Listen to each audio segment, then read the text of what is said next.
Hello again and welcome to this latest episode in Shed Talk, my magazine video series looking at the keeping, breeding and showing of caged birds, and with a special focus of course on the exhibition style budgerigar.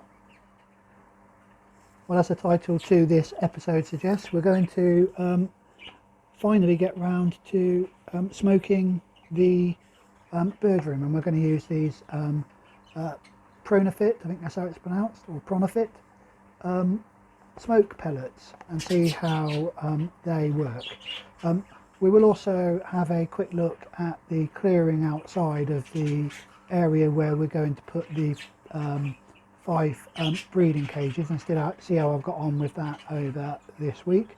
And we won't forget the budgerigars. As usual, we'll have a look at a feature on the budgerigars, and this week we're going to look at my plans for the breeding pairs and the offspring of them going forward, looking at not just this year but my plans for next year and probably into the year after, and what I'm thinking about in terms of how I'm going to use those pairs and the offspring of those pairs. As always though, if you enjoy the videos, don't forget to hit the like button, and of course please do share the video as widely as you like. If you have any comments to make, then don't forget to comment below, whether that's just you commenting on this particular video, any questions or anything you'd like to see in future videos. Of course, if you haven't already subscribed, then please do subscribe to the channel. All the subscriptions do help the channel to grow, and of course promote the hobby to a slightly wider audience on YouTube.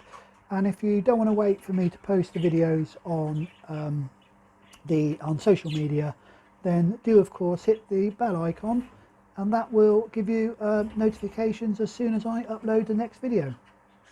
So like I said, this is what I'm going to use, the Pronafit or Pronafit smoke pellets.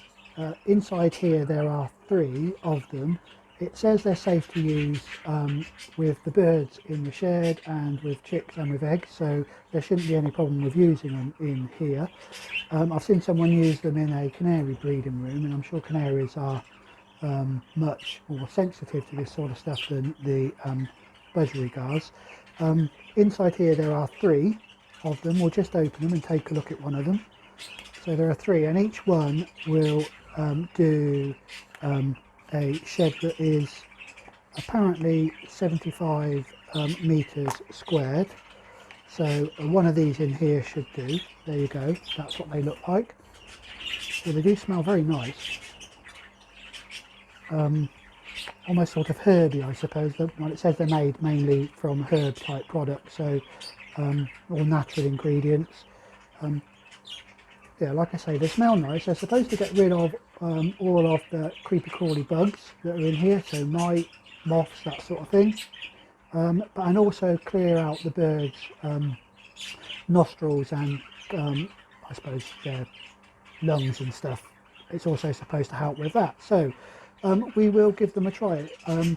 In order to do it, we need to place them on a metal container or terracotta pot, something like that. I'm going to use a metal container for in here, and it does also say that it takes a little while or it can take a little while for them to light. So once they are burning though, they should continue to burn.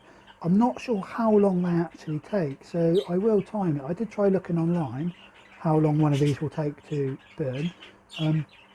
Couldn't find anything, so I will let you know at the end of this process how long each one of these, or how long a full one of these will take to burn right the way down from ignition to the end. You then leave them for 15 minutes before moving them, is what it says, or you can put water on them, that sort of thing. So yeah, we'll get these lit and give it a try. Oh, just before I do that, just what I'd say, I'm going to move the laptop and all the stuff that I've got in here out while I'm doing it, and of course I will switch the air filters and the extractor fan off to try and keep most of the smoke in here, rather than it all being taken straight out and purified and whatever. So let's give it a go, shall we? Well, the smoke pellets finished, all cleared, and we're now back in the budgerigars shed. And I just thought I'd talk a little bit initially about how I found it in here, and my initial thoughts on using the smoke pellets. I said at the before I set them off, I wasn't sure how long they would burn for, and to the best of my knowledge, it had finished burning completely within about 15 to 20 minutes of me lighting it. However, the actual smoke element of it hung around for a real long time after it had finished burning. So I think it probably hung around in the shed for between 3 to 4 hours after it had finished burning. This here video bit of a clip here shows it at after about an hour of it finishing, so you can still see it was still very smoky in the shed after that hour. And like I say, probably the best part of 4 hours for it to be clear enough for me to come back in here and work in the shed. There's a couple of things that I thought I would just talk about that you might want to be aware of if you're planning to use, if you've not used these smoke pellets before and you're planning to use them. So the first of these is that my budgerigar bird shed is actually in a garage that is attached to the main house via an in-connecting door, and I would say that the smoke leaked through that door very easily and into the hallway of the main house. There wasn't any major problems with that, other than you know, that there was smoke in there. If you have smoke alarms in that hallway, I suspect it would have set them off. The other thing is obviously, like I mentioned, the pellets do smell when they're burning, and it smells to me a little bit like I suppose, a very strong incense stick. You know, the sort of thing you get, sometimes some people burn in the houses, but very strong. It had a very herby smell, which I found not too bad, but I know my wife hated the smell of it, and it got onto my clothes and stuff, so she hated that smell. So be aware that it's not for everybody, the smell of those that it leaves. Certainly isn't for everybody, and that smell is certainly hanging around in the shed. So just be aware of that if you're planning to use these and you've got a shed that's attached to the main property like I have.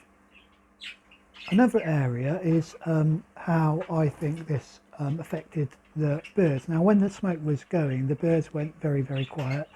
I did have one hen that actually left the nest box while it was going on, so fortunately she went straight back in, so I don't think there's any real major problems with the eggs getting overly cold or anything.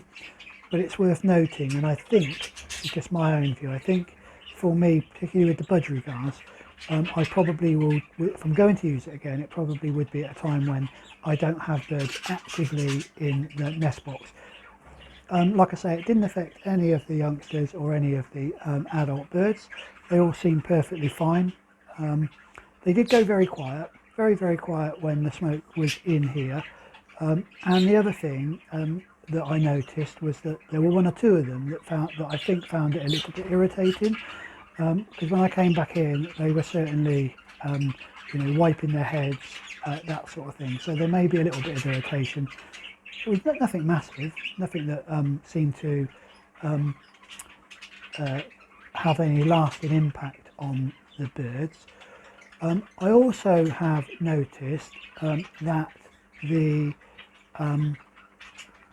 drinkers the following day were quite empty, much more so than they would normally be, and on almost all of the cages this was the case, and including the main flight.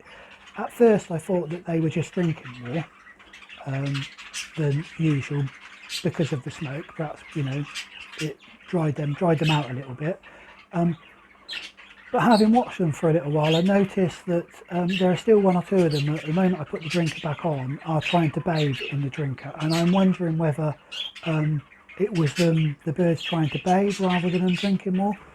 I suspect that was the case, that it's actually the birds getting onto the drinker and trying to splash their feathers with it. Perhaps this is linked to the way the smoke was working. So I do think that if I'm going to use it again, I would consider whether or not I would want to put baths for the birds in the various cages, particularly in the main flight, just so the birds can bathe immediately after the smoke is cleared. So that's another thing that I think is worth considering for, particularly with the budgerigars. And that does of course bring me to whether or not I would use the smoke pellets again. I'm still unsure. I'm still unsure at the moment, particularly with the budgerigars. I don't think I'd have a problem with using them outside in the outside flight, but in here, I think I need to think about whether or not there is any major benefit for the budgerigars. So I'm going to keep an eye on the birds over the next, week or two, and just see if there's any major improvement in them. If I see, visually, whether I think that they are more active or that sort of thing. If they are, then I will probably use them again.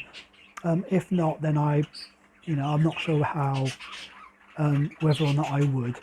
Like I say, though, either way, I think I would probably want to use it either when I've finally taken the nest boxes down and I've moved all the birds into the flights, back into the flights, or perhaps just before I start breeding, when I put the nest boxes or the nest cages, the breeding cages, and I've just paired up, but I don't have any actually sitting on eggs or with youngsters. So that's my initial thought around the smoke pellets. If you've used them, then do leave a comment about what you found with them, and I think I will, and I'll take that into account in my thinking going forward. So that's basically the smoke pellets.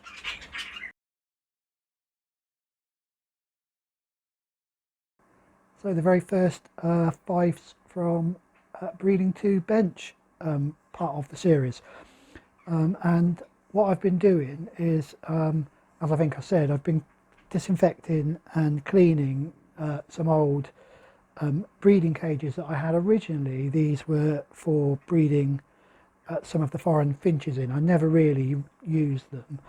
I did have a go with the gold breast for a very short while. They laid in here but didn't rear anything, but other than that I've not really used them. They've just been packed away, so they needed a good clean and a good disinfect, which I've done.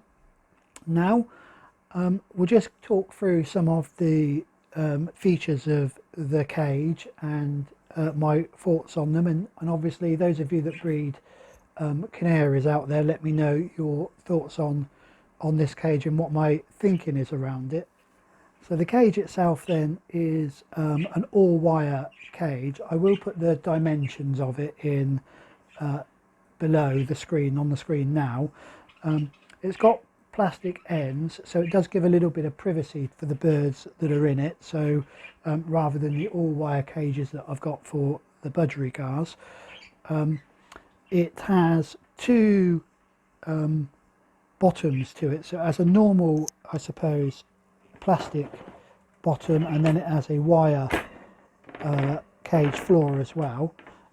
My thoughts, and let me know your views on this, is that I won't use the wire bottom. I will just use the plastic bottom to it. My thoughts on that is that, well, twofold. One is that the youngsters, I suspect, will, the wire floor will not be very conducive to them, but I'm not sure. Again, those of you that breed canaries, let me know your thoughts on that. The other thing is, I was thinking that if I'm putting nesting material in the cage and it gets dropped, we'll have a problem with, or possibly have a problem with, the hen trying to get to it through the wire bits, and I'm a bit worried that they might get stuck. So I'm going to remove, I think I will move the wire tray at the bottom and just use the plastic, the all plastic one. I know that that might mean that any dropped soft food will be left in the cage a little bit longer than perhaps you might want, and again, those of you that breed canaries or are more experienced than me in this, let me know your thoughts on that. The cage can be separated, and we'll have a look at that in just a second, into two, which means I can put the cockbird one side and the hen the other, which I've seen, I think most Fife people do initially, or most canary breeders do initially, with a separator down it. Now, I said that we'll have a look at the separator in a second, because there are two options for that, and I'll talk about that in just a minute. I've got a total of 4 perches in there, 2 either side, so it'll be 2 one side and 2 the other initially, and then when we open it up there'll be 4. My thoughts was that once I open it up, maybe I will just leave 2 perches, 1 either side. Again, I'm not really sure. When I go out to look at Bob Honey's setup, I'll have a look and get some views from him as well of what he thinks it ought to look like. And I didn't know, in actual fact, whether 2 perches when they're separated might be too many as well, whether you just leave 1. Again, thoughts, comments on that process. The perches are plastic perches. They're different in size from one end to the other, so from the front of the cage, in the middle they're widest, and then front and back of the cage they get thinner. You'll see that I've placed them upside down in here, so they've got the cut-in bit is on the top, which is, I suppose, upside down to the way you might expect them to be. And again, I'll show you the 2 different sides of them, so top and bottom. The reason I've placed them like this was something I saw on I think it's Matt Ed's channel, the Canary Room channel, and he was out talking to another breeder, and they put them that way around to, because on the other way round, so I suppose the proper way round, he suggested the canaries were getting a little bit of a sore foot, and when they're this way round they don't, on the actual ball of the foot. So I'm going to put them that way round, just because that's what I've seen people that are far more experienced at breeding canaries do. So once again, any thoughts on that, comments. So let's have a quick look at the separator.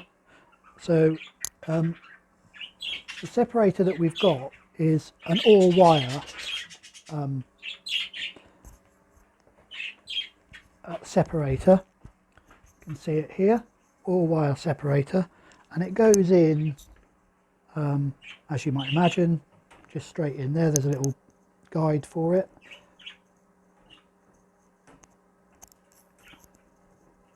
So it just slides in like that. Of course, if it doesn't have the wire tray, and I've just spotted this now actually when I was just looking at it, if it doesn't have the wire tray in when it's in the separator, then the cockbird can just go underneath, or the hen could just go underneath. So I probably will need to leave the wire tray in, certainly initially. And once I've pulled it out, perhaps then I can take the thing out. Now, I know, again, when I was watching a couple of the canary channels, some people have used the wire fittings, the same as this, and they found them okay. But when I spoke to Bob Honey, he suggested using wooden separators, and I've got wooden separators that I had for an old stock cage or budger breeding cage separator that was the cage that I use. You might have seen him before, that I use as one of my stock cages, but this is actually just a fraction too big to go in here, or I say a fraction, a fair bit, a couple of inches actually too big to fit in there. So my thinking is that I'll literally just pop that like that, draw a line across it, and then take the top bit off, and then I've got a wooden separator. So again, those of you that are more experienced at breeding canaries, or if you have got experience in breeding canaries, let me know your thoughts on either using the wire divider or the wooden divider. So that's the cage that I've got to use. All I've got to do now is sort the outside Finch and Fife shed out, or where these are going to go, and then I can move this one. I've got another one, or I've got about another, actually 3 or 4 of these. So I think I will do is put 2 out there initially, and then that will give me some space for, if I do breed any youngsters, to move them to. So there you go, that's the first of the Fifes from breeding to bench. Well, it's back to the budgerigars then, and the breeding of them. At the beginning of the video I said I would have a look at what my thoughts were around my plans for the future. So I've done a little bit of thinking about what I've paired up, and how they are related to each other, and how I'm beginning to, I suppose, develop certain lines, I suppose that's probably the best word for it, within the shed. And I looked at that and then thought what I'd do is forecast that forward a little bit and see whether we could work out roughly what we might want to do with these birds over the next year and the year beyond in those set groups. So the first group I want to look at is based around the older blue cockbird that we've got, and so with that bird I've then got 2 of its youngsters currently also in the breeding cage, and the one of those is the cobalt blue that is currently got a number of chicks, so I think it's 5 in total, across 2 cages actually, but 4 in one and 1 that's been fostered out. So we've got him, and then also the light green that is in cage 10 is also the cobalt's brother. So there you've got a few. You've got dad and 2 brothers, or dad and 2 sons, that we can start thinking about. And what I thought was that next year I could look to perhaps pair dad back into one of his granddaughters, either of those 2 birds. We could also pair the sons back into their half sister if dad produces anything.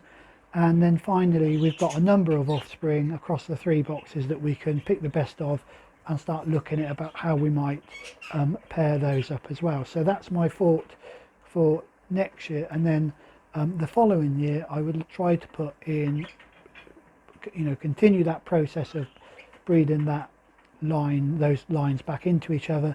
But I'm also wondering whether I could bring in the birds that are currently, or any offspring we get from the Watts outcross and the McCabe outcross. So that's my thought on the blues.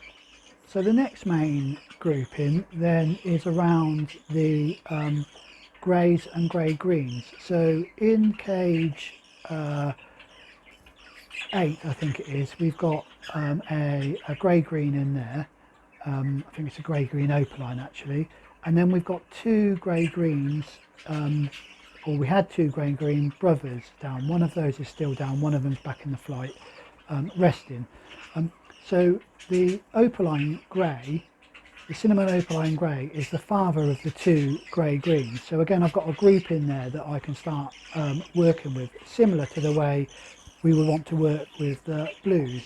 And again, my thoughts are that anything that I can breed, so the opaline grey, cinnamon opaline grey, can go back to its granddaughters, and likewise the 2 brothers will produce some nieces that they can go back into, so cross those back over, and once again any offspring from those we can start looking at how we can build those into. It offers me a number of options around that particular family of birds, and again, if depending on how that goes, in the 3rd year we'll start to look to bring in some of the Watts outcross blood and the McCabe outcross blood into that family grouping. So those are the 2 main family groupings that we have got. So the final 2 groups I've got, or birds that I've got down, is I've got a light green in cage number 4, and I've also got a yellow face in cage number 5. The yellow face cockbird is off of a yellow face line that I'd like to try and keep. So I'm hoping I can, with those, I can then start working with whatever he produces and see whether I've got some birds that I can bring back in to that line. So I might want to breed him into his daughter, or look to see whether I can breed him again next year to one of my better hens, and then start a line in with that particular bird or that particular yellow face family. And then with the light green, that particular bird isn't related to any of the other two families, and again, a bit like the yellow face, what I want to think about, or what I'm thinking about trying to do, is if we get anything decent off of that, is to begin to then build a family around that light green over the next 2, 3, 4 years, working with some of the other families and pulling them back into that one. I hope that sort of makes sense. In my mind, it's relatively clear, and every time I sit in here and I'm looking around the cages, I'm seeing how they are related to each other, how the birds are related to each other, but also what I can do with them in the future going forward. So that's my plans for the budgerigar families. Of course, that's all relying on those things actually breeding and producing me some chicks. So far we've got nothing off the grey line, although the dad is currently sat back on eggs, but the two sons haven't produced anything yet. We've got quite a lot from one of the blue family line with in terms of the cobalt, but nothing off of dad and nothing off of the other brother yet. It seems to be a bit of a false start there. And of course we're struggling a little bit with the other groups that haven't actually produced. We've got one on eggs, but the yellow face is on eggs. Yet to see whether any of those are full or not. And then of course the other area that I am looking at is around the outcrosses. Now what we were hoping, of course, was that that I would be able to use the outcross Watts cockbird and the outcross Watts hen with some of mine and begin to establish a bit of a line there. Hen, as we know, hasn't produced anything. Cock has produced a couple in the last round, and one of those, his son, is actually breeding in cage 1 and has 1 offspring.